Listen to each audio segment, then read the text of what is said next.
My advice for loved ones would be to keep communicating on an emotional level.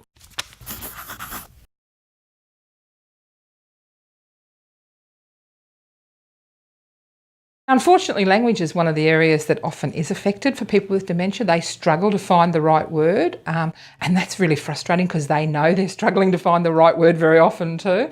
And so other areas of communication become more important. Non-verbal signs of communication become really important, and I've known a lot of people with dementia who've become very, very, very good at reading non-verbal signs from people, which makes it really tricky because most of us don't read them well.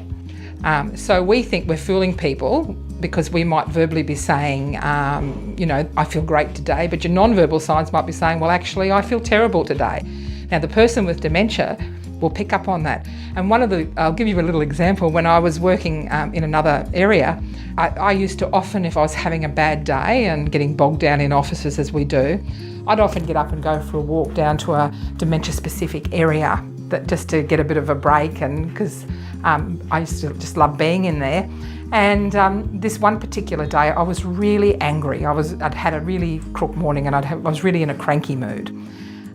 Staff were all steering clear of me because they could see I was cranky. And I walked into this area, and one of the ladies in the area came up and threw her arms around me and gave me a hug, and she said to me, "You look really sad today, you need a hug." And that was a lady with dementia, and I thought that was pretty jolly close. And it made me feel $1 million. So they often communicate more on an emotional level and using non-verbals. And my advice for loved ones would be to keep communicating on an emotional level. They're your loved ones, so keep communicating through your feelings and emotions and through touch. Gentle touch on the shoulder, gentle touch on the hand communicates a lot of feeling quite often, and a lot of people need that reassurance to know that they're being reached. And even people with very, very end-stage dementia will often respond a little bit to touch. They need that reassurance of touch. So they're all ways of communicating.